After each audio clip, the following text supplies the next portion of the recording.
Gloire à Dieu. Je bénis le nom du Seigneur pour sa grâce et pour sa fidélité dans ma vie, dans la vie également du peuple de Dieu. Le Seigneur nous a fait encore grâce ce matin d'être dans sa demeure et nous voulons lui dire merci pour cette grâce et pour cette fidélité. Et avant tout propos, je voudrais rendre grâce au Seigneur pour cette opportunité encore qu'il me donne ce matin de pouvoir m'entretenir donc avec le peuple de Dieu. Je le remercie parce que c'est une grâce et que le nom du Seigneur soit béni.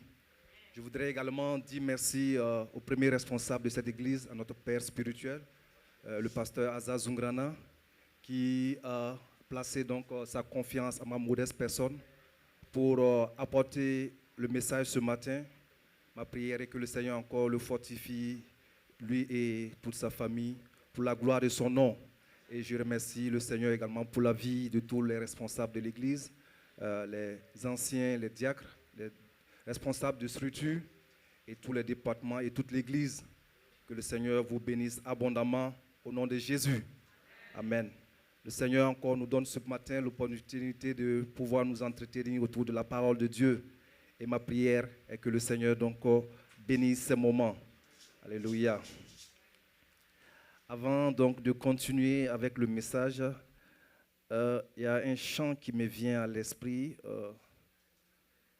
Comme on aime le dire, c'est un chant de vieux chrétiens. Donc je ne sais pas s'il y a des vieux chrétiens ici qui peuvent nous aider. Notre espoir dans le combat, est-ce qu'il y a des gens qui le connaissent? Notre espoir dans le combat, c'est Jésus le roi des rois. Il y a des gens qui le connaissent? Levez la main, je vais voir. Notre espoir dans le combat, c'est Jésus le roi des rois. Dans le ciel, notre avocat, le rocher de notre foi. Ça peut aller? Ok. S'il y a des gens qui connaissent, je peux prendre le micro pour m'aider, on va chanter cela. Allez. Amen.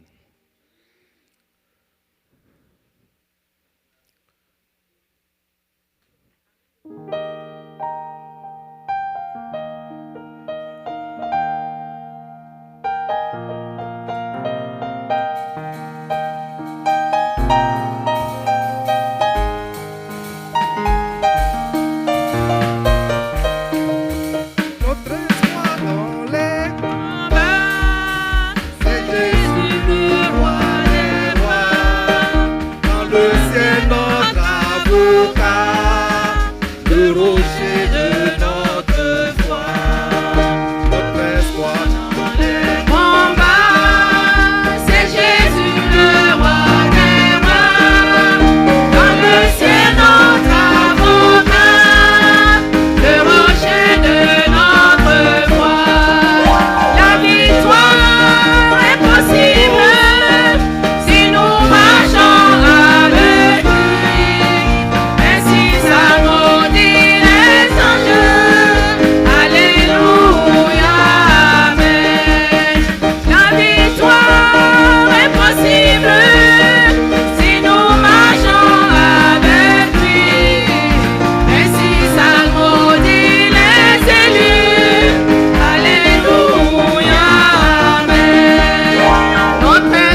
Merci beaucoup. Amen. Merci bien. Que le Seigneur vous fortifie. Amen. Alléluia. Donc, c'est un chant merveilleux qui nous parle du combat. Et le Seigneur nous dit que la victoire est possible. La victoire, donc, est possible pour ceux qui marchent par l'Esprit. Et notre avocat dans le ciel, c'est Jésus-Christ. Et nous savons qu'il est là et il combat pour nous. Que le nom du Seigneur soit béni. Amen. Ce matin, nous voulons donc nous entretenir sur un thème dans ce sens. Et nous allons lire une référence dans le livre d'Ésaïe. Ésaïe chapitre 36.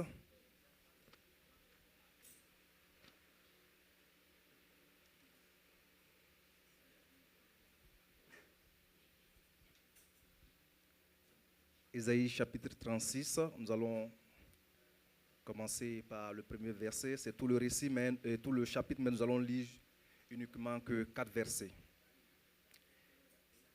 Ésaïe chapitre 36.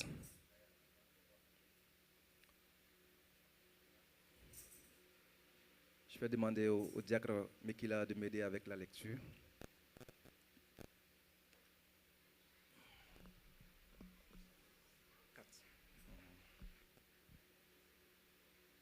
Amen. Nous lisons la parole de Dieu. Ésaïe 36, versets 1 à 4. La 14e année du roi Ézéchias, Sanchérib, roi d'Assyrie, monta contre toutes les villes fortes de Juda et s'en empara.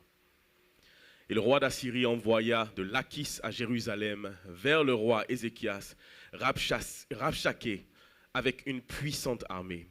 Rabshaké s'arrêta à l'aqueduc de l'étang supérieur sur le chemin du champ de Foulon. Alors Eliakim, fils de Hilkija, chef de la maison du roi, se rendit auprès de lui avec Shebna, le secrétaire, et Joach, fils d'Azaph, l'archiviste. Rabshaké leur dit, « Dites à Ézéchias, ainsi parle le grand roi, le roi d'Assyrie, quelle est cette confiance sur laquelle tu t'appuies ?» Amen. Amen. Veuillez vous asseoir à la présence du Seigneur. Amen.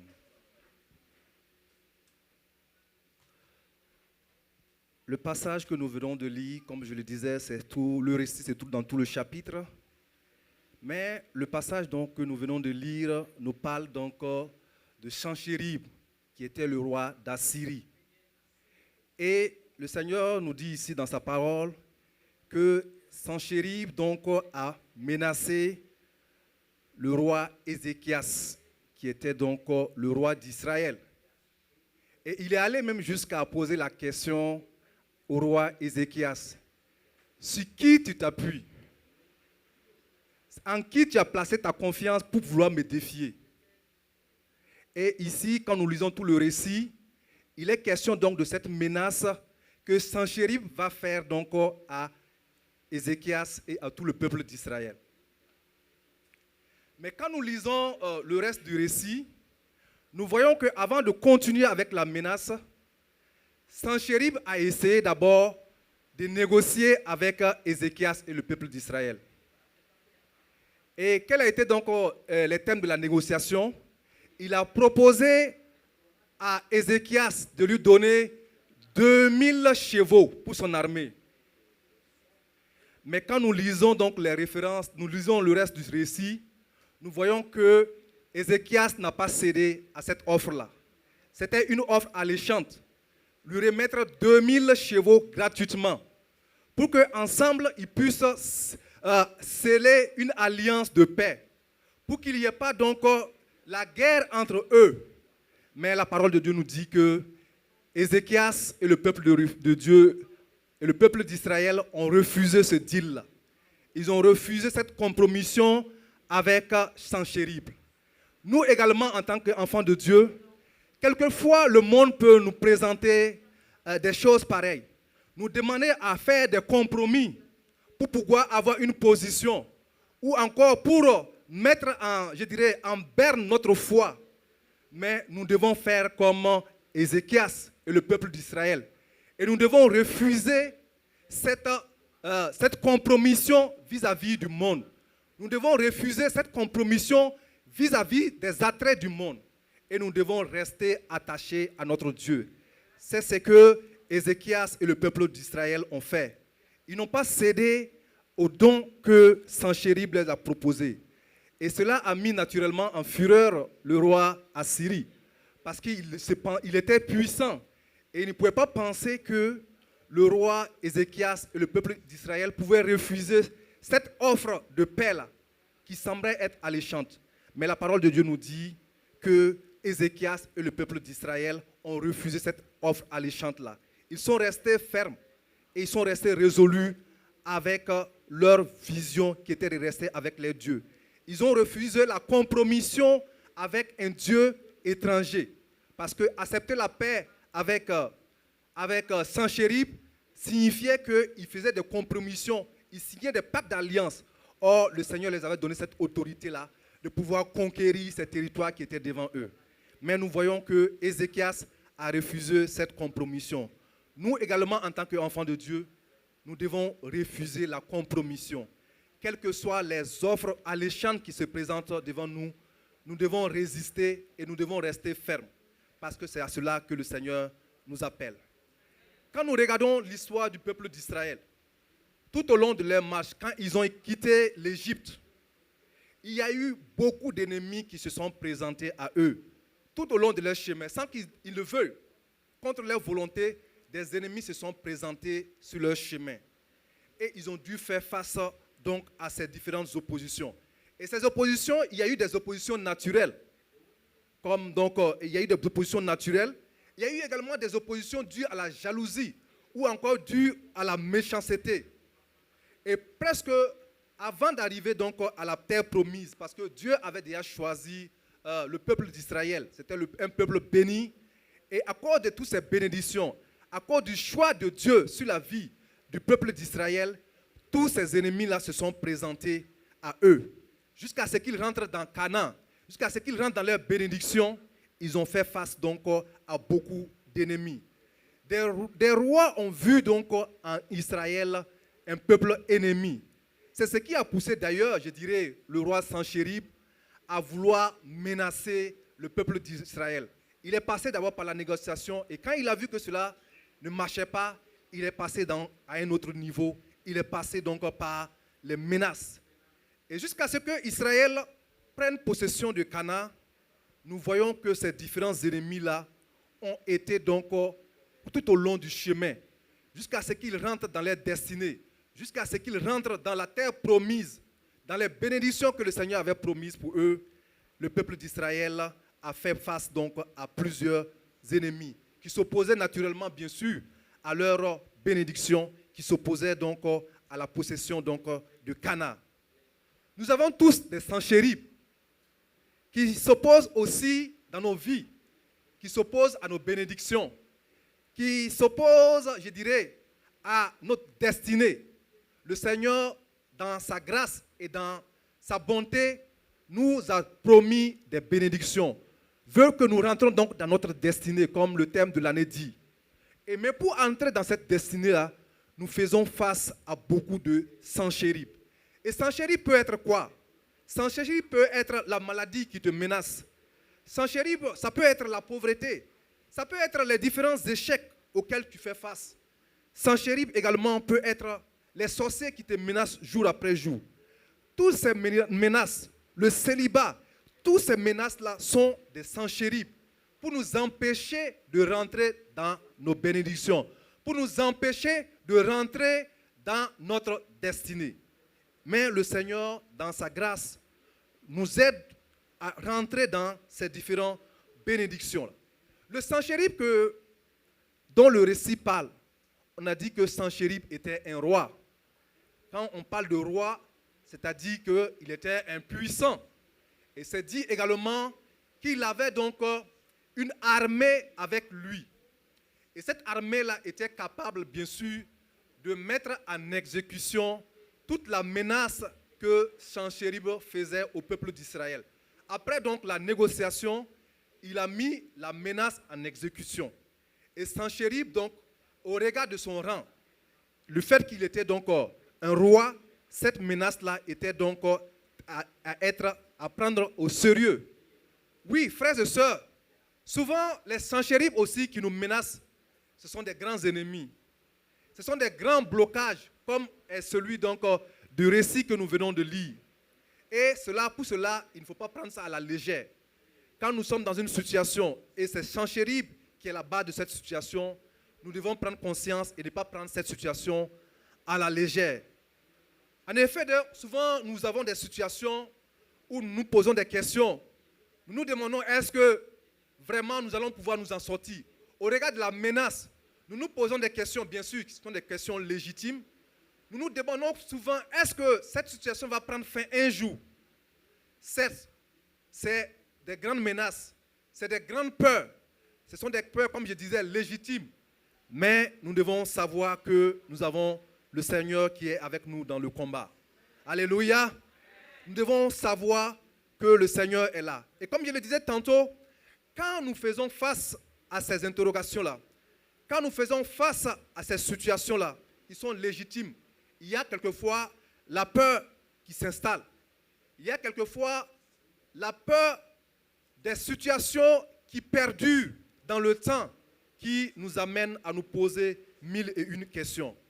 Et nous devons savoir que cette peur, elle est normale, vu la menace, mais nous devons savoir que le Seigneur est avec nous.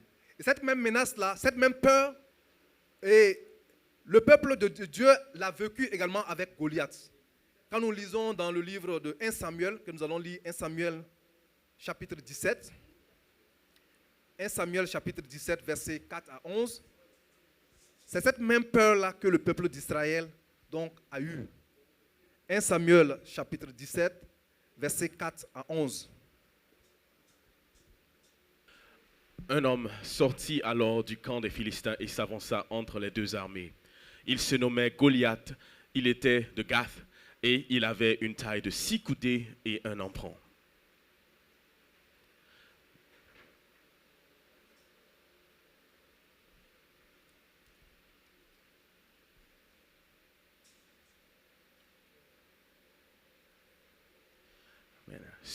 Saül et les hommes d'Israël se rassemblèrent aussi.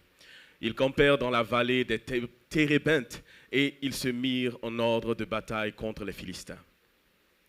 Les Philistins étaient vers la montagne d'un côté et Israël était vers la montagne de l'autre côté. La vallée les séparait. Un homme sortit alors du camp des Philistins et s'avança entre les deux armées. Il se nommait Goliath, il était de Gath et il avait une taille de 6 coudées et un emprunt. Sur sa tête était un casque d'airain et il portait une cuirasse à écailles de poids de 5000 cycles d'airain. Il avait aux jambes une armure d'airain et un javelot d'airain entre les épaules. Le bois de sa lance était comme une ensouple de tisserand et la lance pesait 600 cycles de fer. Celui qui portait son bouclier marchait devant lui. Le Philistin s'arrêta et s'adressant aux troupes d'Israël rangées en bataille, il leur cria « Pourquoi sortez-vous pour vous ranger en bataille? Ne suis-je pas le Philistin et n'êtes-vous pas des esclaves de Saül? Choisissez un homme qui descende contre moi. S'il peut me battre et qu'il me tue, nous vous serons assujettis. Mais si je l'emporte sur lui et que je le tue, vous nous serez assujettis et vous nous servirez. » Le Philistin dit encore « Je jette en ce jour un défi à l'armée d'Israël. Donnez-moi un homme et nous nous battrons ensemble. » Verset 11. Saül et tout Israël entendirent ces paroles du Philistin et ils furent effrayés et saisis d'une grande crainte. Amen. Vous voyez ici également, il est question donc de Sanchérib. Goliath peut être considéré également comme un Sanchérib. Parce que le récit que nous venons de lire, la parole de Dieu nous dit que chaque jour, Goliath sortait pour menacer le peuple de Dieu. Il sortait pour demander à ce que le peuple de Dieu, le peuple d'Israël puisse envoyer quelqu'un combattre avec lui.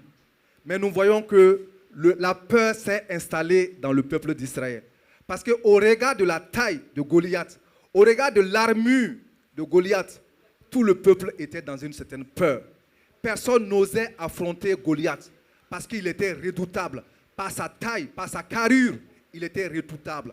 Nous également, nous faisons face à des situations comme ça. Et quelquefois, quand cette situation se présente comme Goliath, comme ces Sanchérib, cette peur également s'installe dans nos vies. Et nous ne savons pas à quel sein nous vouer. Nous ne savons pas où donner la tête. Nous sommes paniqués, nous sommes pris de peur. Et cela donc s'est présenté à plusieurs reprises au peuple de Dieu, qui a fait face donc à ces différents Sanchérib, qui a fait face à Goliath, qui était un grand Sanchérib, comme nous avons vu dans Ésaïe. Et malgré cette menace, le peuple d'Israël n'a pas, malgré la peur, ils se sont souvenus qu'ils pouvaient donc vaincre Goliath. Et par la grâce de Dieu, le Seigneur a suscité auprès de David qui a pu combattre donc Goliath. C'est pour vous dire que nous également, quand nous sommes face à des situations qui s'apparentent à des menaces de Sanchérib, nous devons examiner ces situations à la lumière de la parole de Dieu. Si nous sommes conscients que la situation dans laquelle nous nous trouvons, si nous sommes conscients que ce par quoi nous passons est l'œuvre de Sanchérib, nous devons prendre des résolutions. Nous ne devons pas être, je dirais, stoïques. Nous ne devons pas accepter ces situations-là, dire que oh, c'est naturel, c'est comme ça. Non, il y a des situations que c'est l'œuvre de Sanchérib. C'est l'œuvre de ces menaces diaboliques-là qui sont à la base. Et nous devons donc nous lever et prendre des mesures vigoureuses pour combattre Sanchérib, pour combattre donc ces différentes menaces qui sont donc contre nos vies et qui nous empêchent de rentrer dans nos bénédictions et qui nous empêchent de rentrer dans notre destinée. Que le Seigneur donc nous aide à pouvoir examiner nos vies.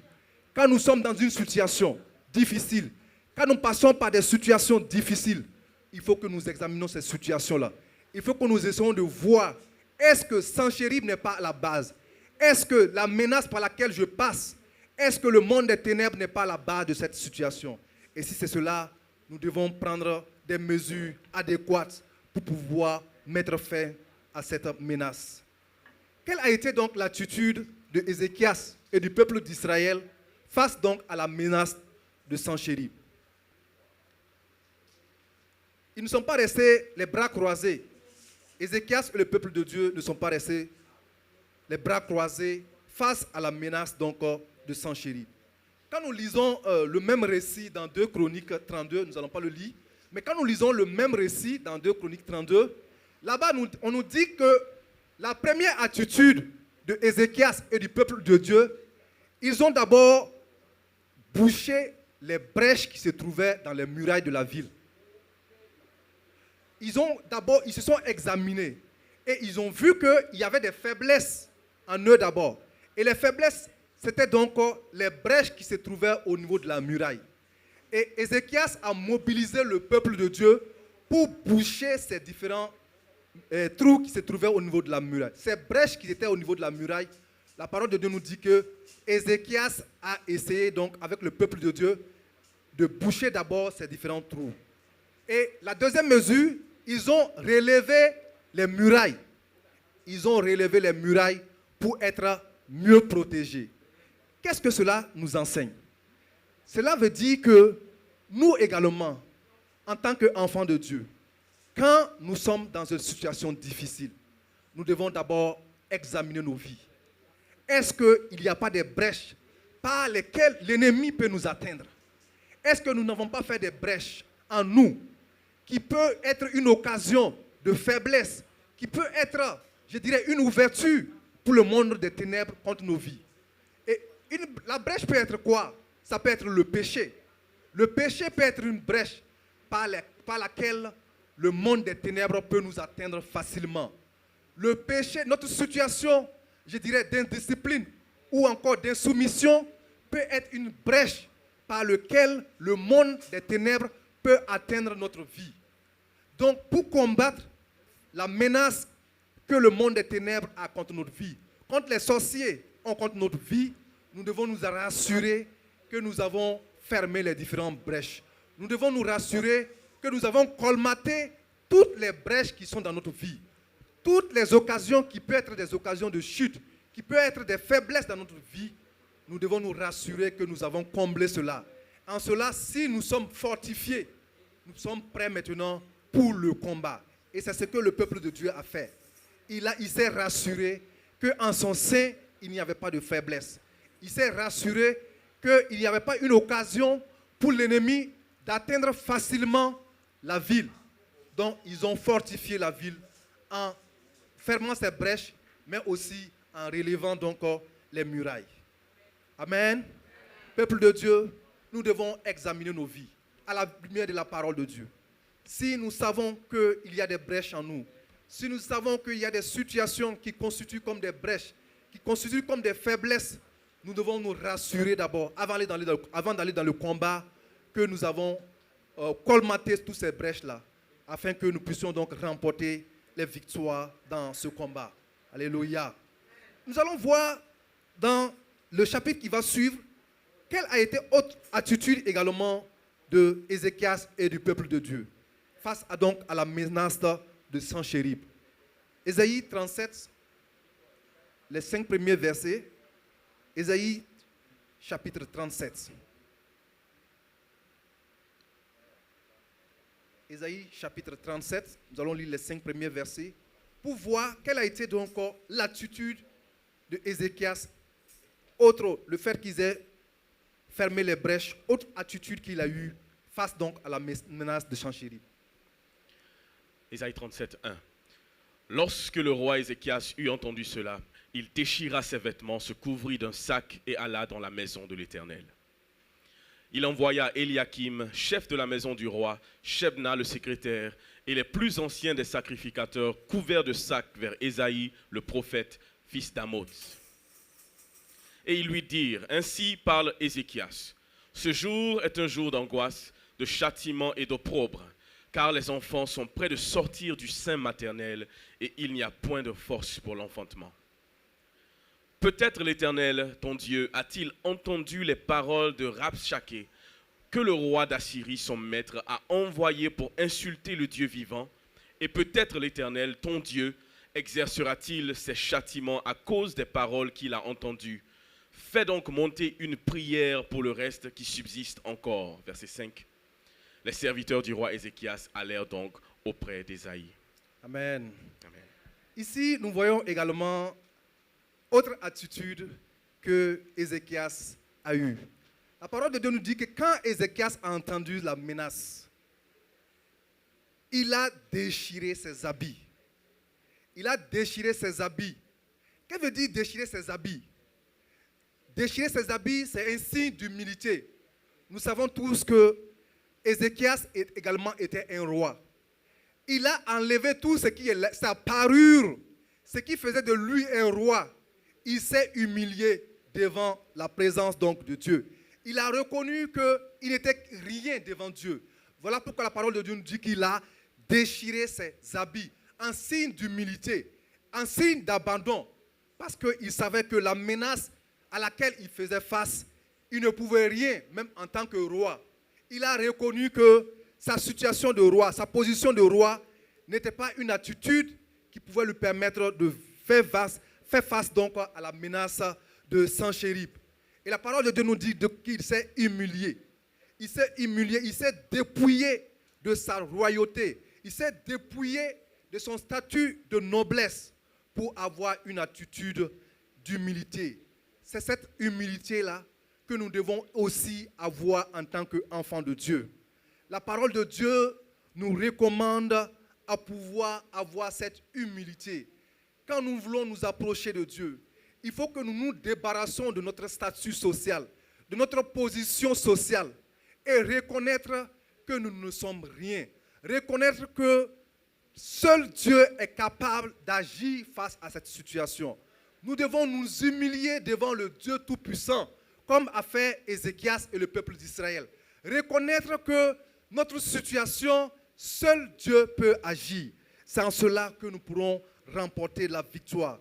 C'est en cela que nous pourrons donc être victorieux. C'est pour cela que le Seigneur donc nous invite dans sa parole, dans 2 Chroniques chapitre 7, versets 14 à 16. Nous allons lire cela également.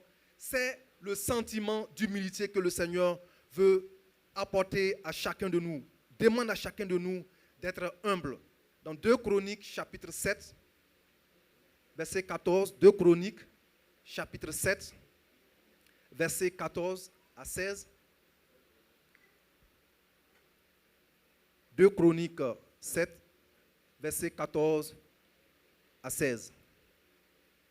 Là-bas, il est dit, si mon peuple, ce qui a invoqué mon nom, s'humilie, prie et cherche ma face, et s'il se détourne de ses mauvaises voies, j'exaucerai des cieux, je lui pardonnerai son péché et je guérirai son pays. Alléluia.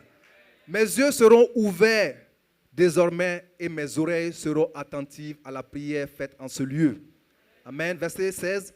Maintenant, je choisis et je sanctifie cette maison pour que mon nom y réside à jamais et j'aurai toujours là mes yeux et mon cœur. Alléluia. Amen.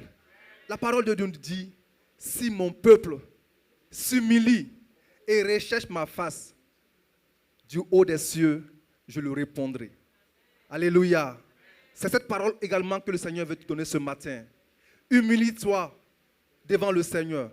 Face à ta situation, face au sang chérib qui menace ta vie. Humilie-toi. Recherche la présence de Dieu. Recherche la face de Dieu. En t'humiliant, en te débarrassant de tout ce qui peut constituer comme obstacle. Et en cela, le Seigneur va agir en ta faveur. Lorsque Sanchérib te dit que tu ne vas pas rentrer dans ta bénédiction, lorsque Sanchérib te dit que tu ne vas pas te marier, lorsque Sanchérib va te dire que tu vas rester dans la pauvreté, lorsque Sanchérib va te dire que tu vas rester dans l'échec, tu dois dire non par l'humilité.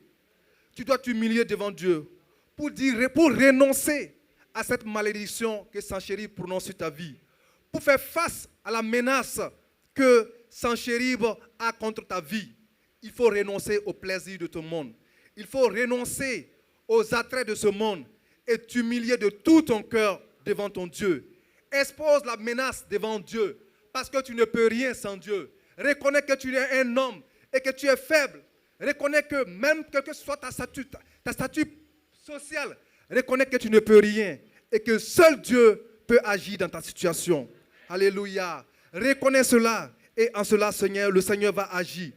Face à des situations, des sujets qui sont têtus, pour lesquels nous souffrons pendant des années, nous devons, par la prière profonde, nous devons aller dans la prière profonde, dans l'humilité, rechercher la face de Dieu et demander à ce que le Seigneur agisse pour que nous puissions remporter la victoire face aux différentes menaces qui se font faire face donc à nous.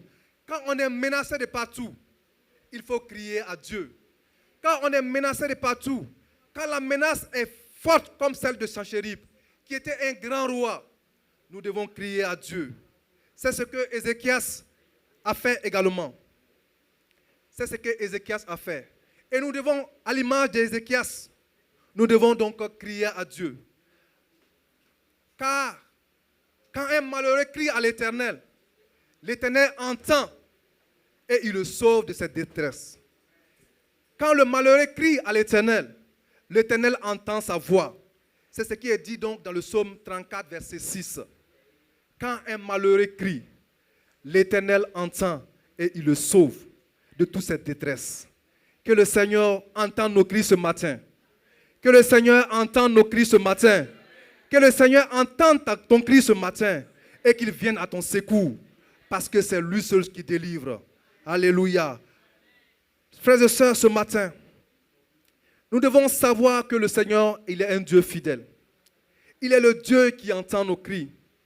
Quand nous sommes malades, quand nous sommes opprimés, quand nous passons par des situations difficiles, quand nous passons par l'échec, quand nous passons par le célibat, il est le Dieu qui peut nous délivrer. C'est lui qui peut nous délivrer de la détresse. C'est lui qui peut nous délivrer des menaces des sorciers. C'est lui qui peut nous délivrer des menaces des Sanchérib de nos vies. Regardons à lui, crions à lui et il va nous délivrer pour la gloire de son nom. Alléluia. Amen. Amen. Autre attitude également que le roi Ézéchias a eue, quand nous lisons le verset 2 et le verset 4, le roi Ézéchias ne s'est pas contenté de s'humilier. Il ne s'est pas contenté de déchirer ses habits.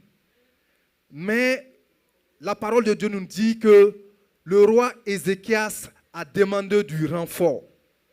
Il a envoyé, le roi Ézéchias a envoyé son secrétaire demander un soutien spirituel auprès du prophète Ésaïe. Frères et sœurs, nous devons comprendre que, comme je l'ai dit précédemment, Senchérib n'était pas un petit ennemi. Il était un grand roi, avec une grande armée. Donc, c'est-à-dire que la menace aussi était grande. Et donc, quand nous faisons face à ces genres de difficultés-là, nous ne pouvons pas nous en sortir seuls. Nous devons demander également du renfort. Nous devons demander du soutien. Nous devons chercher un renfort et une aide spirituelle face à ces différentes menaces. Il faut recourir donc à des personnes qui sont habilitées pour nous soutenir dans la prière, non seulement dans la prière, mais également dans les conseils. Dans le récit que nous avons eu, on a dit que Ézéchias donc a demandé l'aide au prophète Ésaïe. Ce qui veut dire qu'il a demandé de l'aide à une personne ressource, une personne qui était habilitée à lui apporter donc de l'aide. Dans des situations pareilles, dans les situations coriaces, nous devons faire appel donc à des personnes qui sont habilitées. Nous devons faire appel à des hommes de Dieu.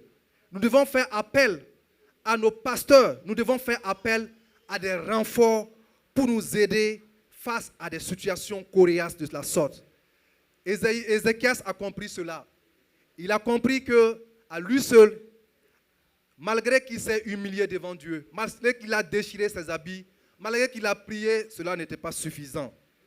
Il a fait face, donc il a demandé à ce qu'on demande de l'aide au prophète Ésaïe. Nous savons tous donc que quand nous sommes dans des situations d'oppression, quand nous passons par des situations où les esprits mauvais nous menacent, ou par des situations spirituelles difficiles, il faut que nous cherchions de l'aide. Et ce renfort, comme je l'ai dit tantôt, nous ne devons pas le demander à n'importe qui. Parce que si nous sommes dans des situations difficiles, si nous ne cherchons pas le soutien auprès de personnes qui sont habilitées, si nous partons raconter notre situation à n'importe qui, ne soyons pas surpris que notre situation se retrouve dans la rue. Nous devons trouver des hommes qui sont habilités, des hommes que le Seigneur a consacrés, des hommes que le Seigneur a choisis pour cette mission-là. Comme le Seigneur également a incité le roi Ézéchias à consulter Ésaïe. Ésaïe qui était donc le prophète. Nous également, nous avons la chance, nous avons un serviteur de Dieu dans cette maison à qui nous pouvons nous confier quand nous passons par des situations difficiles. Quand nous sommes face à la menace de Senchérib, nous devons demander l'aide de l'homme de Dieu. Nous devons demander le renfort par la prière et par les conseils afin que le Seigneur puisse nous aider à relever donc les différents défis, à relever les situations difficiles qui se présentent à nous, à pouvoir les décanter. Parce qu'à nous seuls, il nous sera difficile de pouvoir vaincre ces situations. À nous seuls, il nous sera difficile de faire face à ces différentes situations. C'est ce que le roi Ézéchias a compris. Et il a fait appel donc au prophète Ésaïe. Et quand il a fait appel au prophète Ésaïe, naturellement, le prophète Ésaïe également est allé en prière. Et il allait en prière en faveur du roi Ézéchias et du peuple de Dieu. Et le Seigneur, dans sa fidélité, a promis la délivrance au roi Ézéchias et à tout son peuple. Alléluia! Le Seigneur a promis la délivrance à Ézéchias, à son peuple.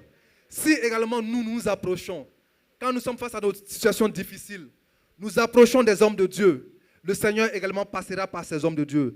Le Seigneur passera par son serviteur qu'il a établi sur cette maison pour nous apporter des paroles qui pourront nous réjouir, qui pourront nous réconforter à pouvoir faire face à ces situations-là. Alléluia.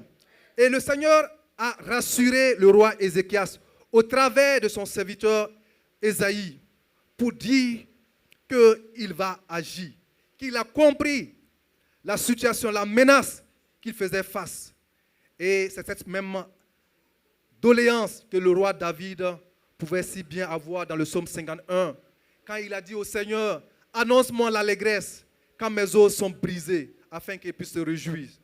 En recherchant donc le réconfort auprès des hommes de Dieu, auprès du serviteur de Dieu, en le demandant de nous aider dans le combat dans lequel nous sommes, en demandant un renfort pour la situation, pour la menace à laquelle nous pouvons faire, le Seigneur passera par l'homme de Dieu, par le serviteur de Dieu, pour nous réconforter, pour nous encourager, pour nous exhorter dans notre combat. Parce que quand nous sommes dans ce combat, quand nous sommes face à des menaces, comme nous l'avons vu précédemment, il y a la peur. Il y a la peur qui s'installe. Et à nous seuls, c'est difficile de pouvoir prier convenablement. C'est pourquoi nous voulons demander l'aide de l'homme de Dieu que le Seigneur a établi dans cette maison pour nous aider à combattre les Sanchérib, pour nous aider à combattre ces différentes menaces auxquelles nous faisons face. Et le Seigneur va promettre donc la délivrance au peuple d'Israël. Et dans sa fidélité, le Seigneur, il est toujours fidèle. Il agit dans ce sens. Que le nom du Seigneur soit béni. Amen. Le Seigneur a promis au travers du prophète Ésaïe de délivrer Ézéchias et de délivrer le peuple d'Israël de la menace à laquelle il faisait face. Nous allons voir donc le point suivant. Quelle est la réponse que le Seigneur va apporter? Quelle est la réponse que le Seigneur va apporter face à la menace que Sanchérib avait face au peuple de Dieu? Le roi, comme on l'a dit précédemment, le roi Ézéchias, à l'annonce de la menace, il a entrepris des démarches naturellement. Le Seigneur nous dit, et la parole de Dieu nous dit qu'il a crié à Dieu. Il s'est humilié. Il a pris le temps de fermer les brèches. Le Seigneur a agi parce qu'il a demandé aussi du renfort au peuple, à l'homme de Dieu. C'est ce que nous voyons donc dans Ésaïe 37, verset 21. Ésaïe 37, verset 21. Nous allons lire rapidement.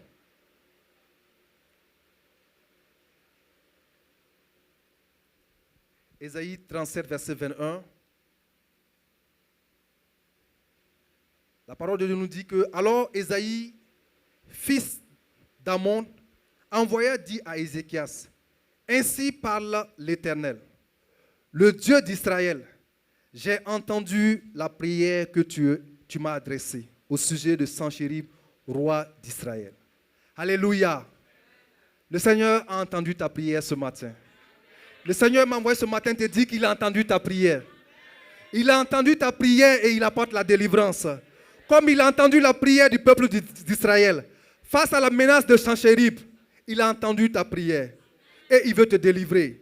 Et c'est le thème de mon message ce matin, la délivrance promise. Le Seigneur apporte la délivrance ce matin. Il a entendu ton cri et il veut apporter de la délivrance dans ta vie. Face au Sanchérib qui te menace, le Seigneur veut agir. Face à la situation à laquelle tu fais face, le Seigneur te promet la délivrance ce matin. Alléluia. Et nous allons voir pas à pas comment le Seigneur va agir en faveur du peuple d'Israël. Et pour cela, nous allons lire toujours dans le chapitre 37. Et cette fois-ci, nous allons lire à partir du verset 35 à 38. Ésaïe 37.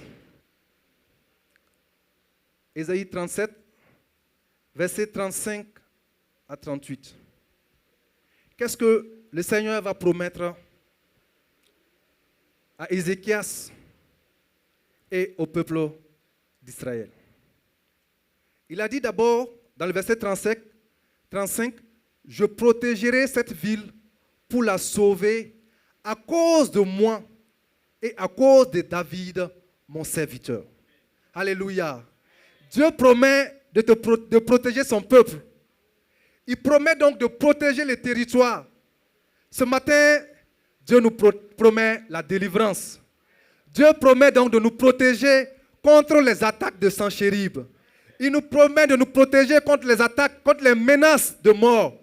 Il nous promet de nous protéger contre la maladie. Il nous promet de nous exhorter d'exaucer nos prières et de débloquer toute situation qui nous empêchait de rentrer dans notre destinée. Dieu nous promet de combattre Senchérib. Et cela donc doit nous réjouir naturellement, parce que notre Dieu est un Dieu qui est fidèle. Quand il promet quelque chose, il le fait. Alléluia. Notre Dieu a agi en faveur donc d'Ézéchias. Lisons donc la suite, le verset 36. Le verset 36 nous dit quoi? L'ange de l'Éternel sortit et frappa le camp des Assyriens. 185 000 hommes. Et quand on se leva le matin, voici tous, c'étaient tous des corps morts. Alléluia. Le peuple n'a pas eu besoin de combattre. Ce matin, tu n'as pas besoin de combattre. Parce que le Seigneur combat pour toi. Tu vas te lever le matin et tu verras que tes ennemis qui sont couchés. Parce que le Seigneur envoie ses anges combattre pour toi. Il vient combattre tes ennemis. Il vient combattre la menace. Et il vient combattre le Senchérib de ta vie ce matin. Alléluia. Le Seigneur va combattre pour toi. Et tu vas remporter la victoire. Le Seigneur va combattre pour toi. Et tu vas être victorieux. Alléluia. Que le Seigneur, dans sa miséricorde, dans sa grâce, agisse en la faveur de tous, au nom de Jésus-Christ. Le peuple d'Israël n'a pas eu besoin de combattre. Les anges ont combattu pour eux. Alléluia. Que c'est merveilleux quand c'est le Seigneur même qui est dans le combat. Quand c'est lui-même qui tient l'épée. Quand c'est lui-même qui apporte la délivrance. Nous sommes rassurés que la victoire est assurée. Alléluia. Que ce Dieu est merveilleux. Et nous savons qu'il va agir pour nous. Que le Seigneur nous aide dans ce sens, au nom de Jésus. Et le verset 37 nous dit quoi? Nous allons lire les deux derniers versets. Versets 37 et 38. Alors, Senchérib, roi d'Assyrie, leva son camp, partit et s'en retourna. Et il resta à Ninive. Verset 38.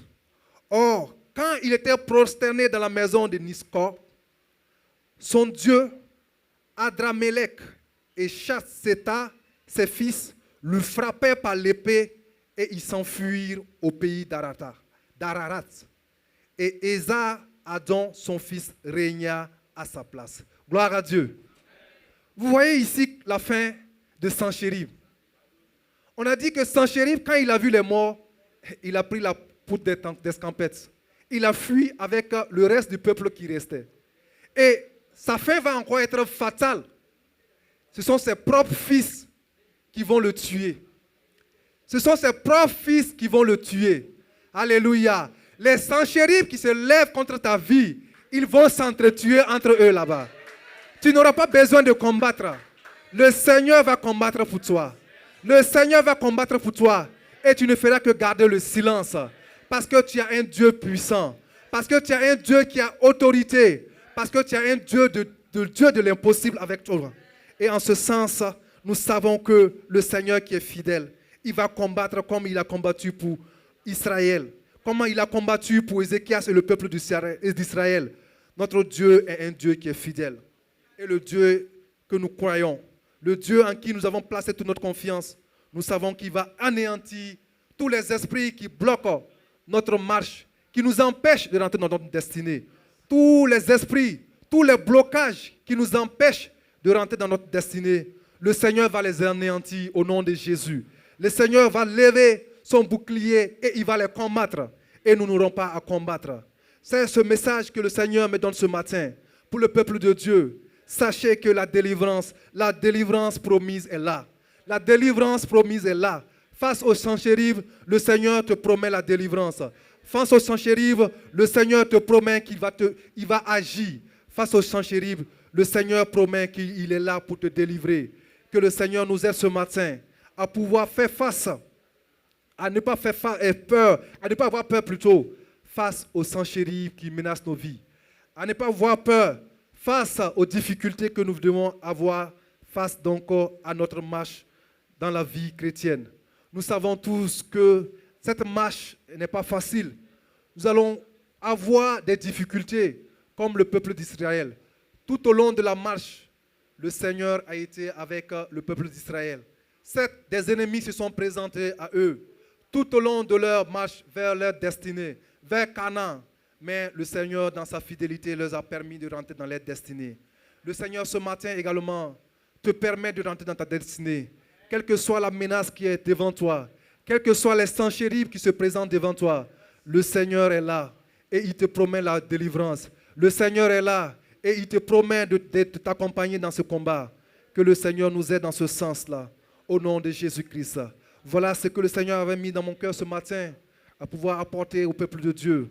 Que le Seigneur bénisse sa parole, au nom de Jésus-Christ. Alléluia. Amen. Avant de céder la place aux serviteurs de Dieu, je voudrais que nous prions pour un sujet. Je voudrais que nous prions avec l'aide du groupe musical. Si quelqu'un peut m'aider avec le chant, Élie Chama, nous allons prier. Et nous allons dire au Seigneur, quel que soit le sang chérif qui se présente devant moi, quel que soit le sang chérif qui veut m'empêcher de rentrer dans ma destinée, Seigneur, donne-moi la force. Donne-moi de pouvoir faire face à cette menace. Donne-moi de neutraliser cette menace-là. Parce que c'est avec toi, c'est à toi que je place toute ma confiance. Alléluia. Et nous allons nous lever tous et nous allons prier le Seigneur. Nous allons dire au Seigneur que nous nous abandonnons en ses mains. Comme a fait Ézéchias. Il a connu, malgré qu'il était roi, il a reconnu qu'il n'avait pas de force. Il a abandonné tout, il s'est tout humilié. Il a abandonné tout entre les mains de Jésus. Il a abandonné tout entre les mains de Dieu. Ce matin également, nous voulons abandonner tout entre les mains de Dieu. Nous voulons dire à Dieu, quel que soit le sang chérif qui se présente à nous, quelle que soit la situation qui se présente à nous, Seigneur, nous nous abandonnons en tes mains. Et nous voulons que tu agisses et que tu détruises la menace et que la gloire te revienne au nom de Jésus-Christ. Ensemble, élevons la voix et prions. Alléluia. Alléluia. Oh Jésus-Christ, oh ce matin, nous regardons à toi, Seigneur Jésus-Christ. Ce matin, Seigneur, nous nous abandonnons à ton main, Seigneur. Oh Jésus-Christ Nazareth, tu es le Dieu tout-puissant, Seigneur. Oh éternel tout-puissant Dieu, tu es celui, Seigneur, qui est l'alpha et l'oméga, Seigneur. Seigneur Jésus-Christ, oh tu es le tout-puissant Dieu. Oh éternel, 3 fois saint, Seigneur. Oh tu n'as point d'autre Dieu comme toi, Seigneur. Oh Jésus-Christ, face à la menace de Sanchérib, face à la menace de Sanchérib, Seigneur. Oh je regarde à toi, Seigneur. Face à la menace de Sanchérib, Seigneur. Je regarde à toi, Seigneur. Oh Père, Seigneur. Sanchérib qui se lève, Seigneur Jésus-Christ, pour m'empêcher de rentrer dans ma destinée, Seigneur. Jésus-Christ Nazareth, étends ta main, Seigneur. Étends ta main, Seigneur Jésus-Christ. Oh, face à la menace, Seigneur. Face à la menace, Seigneur. Oh, agis puissamment, Seigneur. Oh, tout-puissant Dieu. Seigneur, étends ta main puissante, Seigneur. Jésus-Christ, Seigneur. C'est à toi que je crie, Seigneur. Seigneur Jésus-Christ. Viens et étends ta main, Seigneur. Viens et étends ta main puissante. Oh, tout-puissant Dieu. Oh, nous nous abandonnons en tes mains, Seigneur. Agis puissamment, Seigneur. Oh, tout-puissant Dieu. Quand je crie à toi, Seigneur, tu es celui qui agit, Seigneur. Tu es celui qui agit, Seigneur. Tu es celui qui agit, Seigneur. Tu es celui qui agit, Seigneur. Oh Père, manifeste ta puissance, Seigneur. Manifeste ton autorité, Seigneur. Manifeste ton autorité, Seigneur. Manifeste ton autorité, Seigneur. Oh, Shikamaraya Shikanteriasko. Gloria Samaria Shekenterias. Gloria Kenterias Cantara. Lotarias Kenteriasko. Gloria Samarias Canteriasco. Lerias Canteriasco Maya Shekenteria. Gloria Sacanteriasco. Raya Samaya Shekenteriasco. Lo Maya Shekintariasco. Leria Samaya Shek. Gloria Samaria Sika. Gloria Samaya Sekenteriasco. Gloria Canterias Canteria. Gloria Sheke Seigneur. Seigneur, lève-toi et tends ta main pour ton peuple. Apporte la délivrance, Seigneur. La délivrance de ma vie, Seigneur. Apporte la délivrance, Seigneur. Face aux menaces, Seigneur, de Sanchérib, Seigneur. Face aux menaces de Sanchérib. Je te, Seigneur, agis puissamment, Seigneur. Face à la menace de Sanchérib, Seigneur. Étends ta main, Seigneur. Étends ta main puissante, Seigneur. Oh Jésus-Christ Nazareth. Oh, c'est à toi que nous agissons. C'est à toi que nous confions, Seigneur. Comme Ézéchias, Seigneur. Au peuple d'Israël, nous nous abandonnons en tes mains, Seigneur. Nous nous abandonnons en tes mains, Seigneur. Viens et agis, Seigneur. Viens et agis, Seigneur. Viens agis, Seigneur. Viens agis, Seigneur. Viens agis, Seigneur. Oh Père, manifeste ta puissance, Seigneur. Manifeste ton autorité. Manifeste ta puissance, Seigneur. Oh Père, Seigneur, détruis les œuvres de Sanchérib. Détruis la menace de Sanchérib. Détruis la menace des ténèbres. Détruis la menace des ténèbres. Détruis la menace des ténèbres. Détruis la menace des ténèbres. Au nom de Jésus. Au nom de Jésus. Seigneur, agis puissamment, Seigneur. Au nom de Jésus. Seigneur, manifeste ta puissance, Seigneur. Oh, Kentariasa, Maria Kotoriasa. Oh, Ria Kenteriasa. Gloria Teria Kentariasa. Lomaya Shekitara. Gloria Samaya. Gloria Sakanteria. Gloria Skanteri. Gloria Sakanteria Skonteria. Oh Jésus, agis puissamment, Seigneur. Oh Père, c'est à toi que nous crions. Oh, tends ta puissante main, Seigneur. Manifeste ta puissance, Seigneur. Apporte la délivrance dans nos vies, Seigneur. Apporte la délivrance dans nos vies, Seigneur. Oh Père, c'est toi qui es le Dieu Tout-Puissant. Au nom de Jésus-Christ. Amen. Son nom est Elishama. Elishama.